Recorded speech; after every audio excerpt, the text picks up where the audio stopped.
जुळी गाडगे या मालिकेच्या नवीन भागामध्ये आपल्याला असं पाहायला मिळतं की अखेर धैर्य आणि सावी या सगळ्यांमध्ये आता दूर झालेले असतात आणि महत्त्वाचं म्हणजे पत्रकारांसमोर दामिनीचा खरा चेहरा आलेला असतो. अनुराधाने दामिनीसारख्या बाईसोबत राहण्यापासून सावीला नकार दिलेला असतो आणि म्हणून ती तिला घेऊन जात असते. तिकडे आता धैर्य हा दामिनीला जेलमध्ये टाकून त्यांच्या शरण जाणार का, त्यांच्याकडे जाऊन तुम्हाला काय वाटतं त्या मला नक्की तुम्ही कमेंटमध्ये सांगा आणि पूर्ण भाग बघा, तुम्हाला कळेल की काय झालं आणि काय नाही.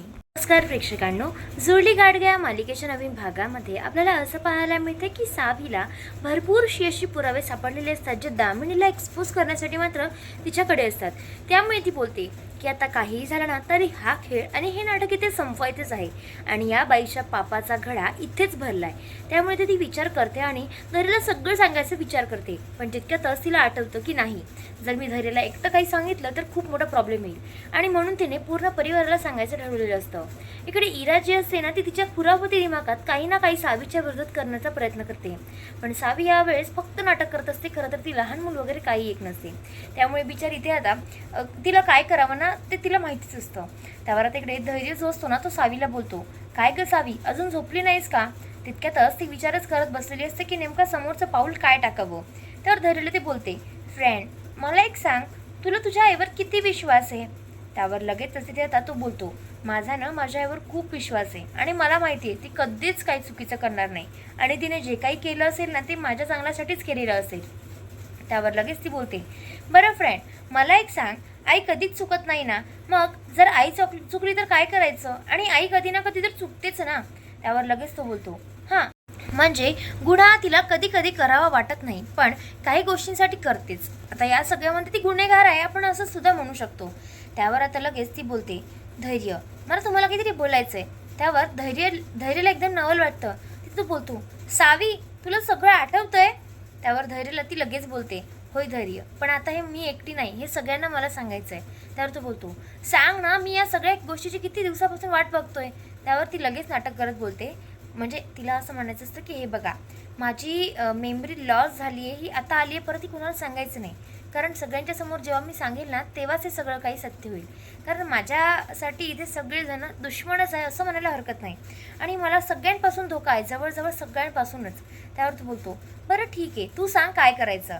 त्यावर लगेचच ती बोलते, हे बघा धैर्य, आता सध्या मी तुम्हाला सांगते ते ऐकाच, पण खाली गेल्यानंतर सगळ्यांना तुम्ही बोलवायचं आणि सांगायचं की आपल्याला मोठं एक काहीतरी म्हणजे गोष्ट करायची आहे, पण त्याच्यासाठी मी तुमच्यासाठी मदत राहणार नाही. त्यावर लगेच तो बोलतो, म्हणजे म्हणायचं नेमकं काय आहे, तुम्हाला सगळ्यांना सांगायचं पण तुम्ही सांगणार ती काय गोष्ट आहे ते, असं सगळं तुम्ही बोलून त्यांना सांगायचं. म्हणजे त्यांना बोलवायचं आणि सांगायचं की मला तुम्हाला काहीतरी खूप महत्त्वाचं सांगायचं आहे. त्यावर तो लगेच बोलतो, बरं ठीक आहे, पण सांगायचं तरी काय महत्त्वाचं? तितक्यात ती बोलते, तुम्ही एवढं बोला, बाकी पण नंतरच पाहूयात. आता त्यावर तिने बाकी सगळी अरेंजमेंट ही बाहेर केलेली असते. म्हणजे तिचे पुरावे हे सगळीकडे चारों चौकून लावलेले असतात आणि तिच्याच विचारात आणि या सगळ्यामध्ये विरुद्ध जाण्यासाठी तिने आता कट रचलेला असतो. खरं तर यावेळी तिचा कट जो असतो ना तो खऱ्या व्यक्तीच्याच विरोधात असतो. म्हणजे ज्या व्यक्तीने गुन्हा दाखल केला आहे, जिने गुन्हा केला आहे, कित्येक लोकांना तरी मारून टाकले, त्या सगळ्यांच्या विरोधात हा गुन्हा असणार होता. आजूबाजूला सगळे पोस्टर्स असतात. दामिनीचा खरा चेहरा हा लोकांसमोर आणण्यासाठी तिने नवीनच एक प्लॅन केलेला असतो. तर तिने पूर्ण घरभर तर पुरावे लावलेलेच असतात, पण याही व्यतिरिक्त तिने रीना आणि परागच्या सहाय्याने पत्रकारांना सुद्धा बोलवून घेतलेलं असतं. कारण तिला पूर्ण विश्वास असतो की हे सगळं जर मला सगळ्यांपर्यंत पोहोचवायचं आहे तर आता सगळे आलेलेच महत्त्वाचे. तिने रीना आणि परागला दोघांनाही कॉल करून सांगितलेलं असतं आणि धैर्यलाही कळतच नसतं नेमकं काय चाललंय. त्यावर धैर्य बोलतो, अगं सावी, पण तू नेमकं काय करतेस, मला काही सांगशील का? त्यावर ती बोलते, धैर्य मला माहिती आहे तुम्हाला कळत नाही, मी तुम्हाला कसं सांगू, तुम्हाला विश्वास बसणार नाही, पण या गोष्टी ज्या आहेत ना त्या खऱ्या आहेत. त्यावर लगेच तो बोलतो, अगं पण मला सांग तर. त्यावर ती बोलते, चला खाली. सगळेजण खाली आलेले असतात, पत्रकार देखील आलेले असतात. त्यावर धैर्याने आपलं नाटक चालू केलेलं असतं. तो बोलतो की सगळ्यांना मला काहीतरी महत्त्वाचं सांगायचं आहे. त्यावर लगेच तिथे आता दामिनी बोलते, अरे धैर्य काय झालंय आणि इतका वेळ झालाय, तू झोपला नाहीस अजून, कशाला पत्रकारांना जमा करत बसलात? त्यावर तिची नजर आता बाजूच्या खंब्यावर जाते, म्हणजे भिंतीवर. तिथे नाही का 2-3 असे कटिंग्स लागलेले असतात जे आर्टिकल्स असतात.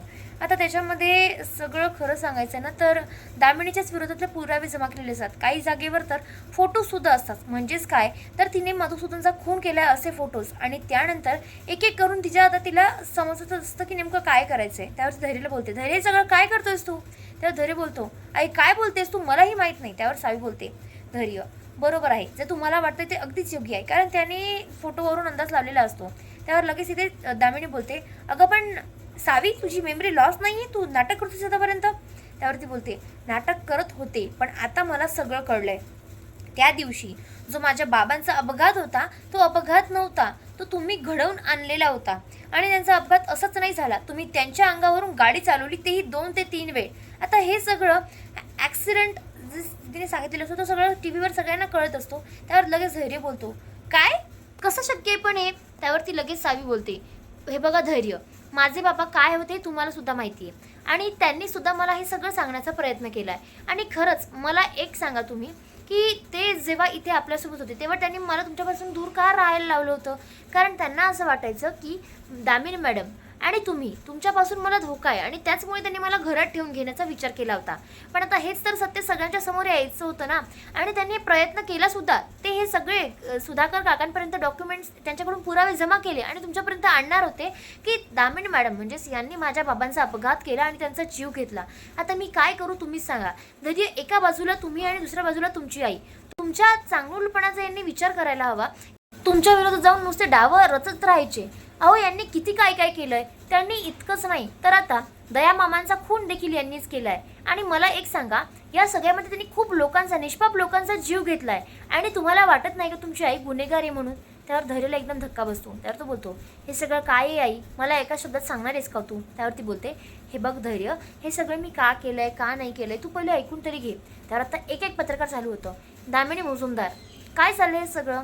आम्हाला जो एक चेहरा चांगला वाटायचा, तो एक चेहरा खरंच चांगला आहे की एक फक्त नाटक आहे? म्हणजे तुम्हाला नेमकं सगळ्यांचा जीवच घ्यायचा होता, तर का तुम्ही आमच्यासमोर चांगुलपणाचं नाटक केलं? काय इतक्या अकॅडमीज उभ्या केल्या ज्याच्यावर तुम्ही पैसे कमवता, आणि तुमचा हा सगळा काळा पैसा का? तिच्या आता चरित्रावर संशय उडू लागतो. आणि त्यावर तिथे सावी बोलते, हो हेच खरं आहे, आणि हे आहेत पुरावे. धडाधड सावीने पुरावे दिलेले असतात, आणि पुरावे पाहिल्यानंतर या सगळ्यामध्ये धैर्याच्या आणि बाकी सगळ्यांच्या पायाखालची जमीनच सरकते. विलास आणि भास्कर, त्यांना तर वाटतं की आपलंही पोल खुलते का काय, त्याच्यामुळे ते घाबरलेले असतात. पण यावेळी अवंती आणि नीता मात्र खुश असतात, कारण जे खरं ते सगळ्यांच्या समोर आलेलं असतं. सावीने सांगितलेलं असतं की माझी जी मेमरी लॉस झालेली होती ना, ती मात्र जेव्हा धैर्य अडचणीत होते तेव्हाच परत आली होती. पण माझाही त्यांनी रेप करून मारण्याचा प्रयत्न केला, आणि त्या गुंडांकडे यांनीच मला दिलं होतं. इतकंच नाही, यांनी माझ्या जीवावर उठून या सगळ्यामध्ये बाबांचा त्यामध्ये खून केलाय. आणि इतकंच नाही, त्यांनी निष्पाप लोकांचा खून करून मला या सगळ्यामध्ये मारून टाकायचा प्रयत्न केला. पण नशीब चांगलं की धैर्यसारखा व्यक्ती माझ्या आयुष्यात उभा आहे, आणि त्यामुळे मी आता एकदम जिवंत आहे आणि धडधाकट आहे. त्यावरती आता सगळ्यांना सांगते की तुम्हाला जी दामिनी मुजुमदार अगदी चांगली वाटते ना, ती अगदीच चांगली नाही आहे, कारण तिने खूप लोकांचा खून केला आहे. आणि इतकंच नाही, त्यांच्या नावची प्रॉपर्टी स्वतःने बळकावलेली आहे. तिने या सगळ्यामध्ये जे सगळं घडून आणलेला ते सगळं एक फक्त कट नाही, तर सगळ्यांचा तिने आयुष्य नशीब संपवून टाकण्याचा विचार करून तिने मारून टाकले. आणि या सगळ्यांना फक्त ती आणि तीच जबाबदार आहे. तर या सगळ्यामध्ये धैर्य बोलतो, आई मला तुझ्याकडून ही अशी अपेक्षाच नव्हती, तू असं काहीतरी वागशील, आणि हे फक्त तू एक साध्या पैशांसाठी. अगं काय गरज होती तुला या सगळ्यांची? त्यावर लगेच सावी बोलते, पैशांसाठी नाही धैर्य, यांनी त्या शाळेसाठी हे सगळं केलंय. त्यावर ती लगेच बोलते, म्हणजे आई तुला काहीच का वाटत नाहीये, फक्त त्या शाळेच्या 4 जमिनींसाठी तू इतकं काही नीच लेवलचं जाऊन वागलीस, तुला कळतंय का? त्यावर दामिनी बोलते, हे बघ धैर्य, हे मी फक्त माझ्यासाठी नाही वागले, कारण या सगळ्यामध्ये आपला खूप फायदा होणार होता, आणि तो फायदा हिच्या बाबांनी आपल्याला करून दिला नसता, म्हणून मग मला हे सगळं करावं लागलं. त्यावर धैर्य बोलतो, बस आई, तुला काहीच कशी लाज नाही का वाटत? तू इतकं वागतेस आणि वर तिच्याच बाबांवर पुन्हा नाव घेते. अगं त्यांनी किती लोकांचा जीव वाचवलाय, किती लोकांसाठी काय काय धडपड केली आहे, आणि कित्येक लोकांना फ्रीमध्ये शिक्षण देण्यासाठी धडपड केली आहे, आणि तू हे सगळं करतेस, तिच्या बाबांना मारलेस तू. अगं काय झालं असतं तर त्यांनी 4 जमीन नसते दिल्या तर आपण आपल्या हिमतीवर कमावू शकलो असतो ना, मग तुला हे वागून काय मिळालं? त्यावर तिथे सावी जी असते ना ती खूप रडत असते. तितक्या तिथे भाऊ आणि म्हणजे अनुराधा वगैरे पण जमा होतात. तर अनुराधा बोलते, ह्या सगळ्यांमागे दामिनी मुजुमदार आहेत हे आम्हाला माहितीच नव्हतं. सावी, मला तर तुझ्यावर विश्वास नाही बसते, तू हे काय वागतेस काय नाही, तू आत्ताच्या आत्ता आमच्यासोबत चल, मला धैर्यांवर सुद्धा विश्वास नाहीये.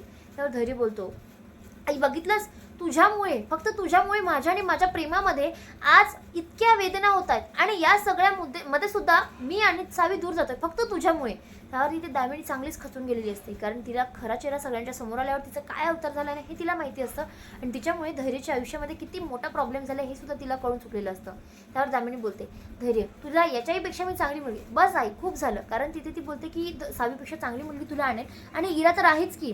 त्यावर तो बोलतो, मला इरा नको आहे आणि मला माझी सावीच हवी आहे. त्यावर आता या सगळ्यामध्ये धैर्य लहान मुलांसारखा वागत असतो. त्यावर तो बोलतो, एक मिनिट, तुला मी असं सहज ठेवू शकत नाही गं, तुझ्यासारखी अशी गुन्हेगार अशी उघड्यावर फिरता कामा नये. आणि तो सरळ पोलिसांना फोन करतो. तुम्हाला हा भाग कसा वाटला ते मला नक्की कमेंटमध्ये कळवा आणि भेटूया पुढच्या भागात. तोपर्यंत शुभरात्री.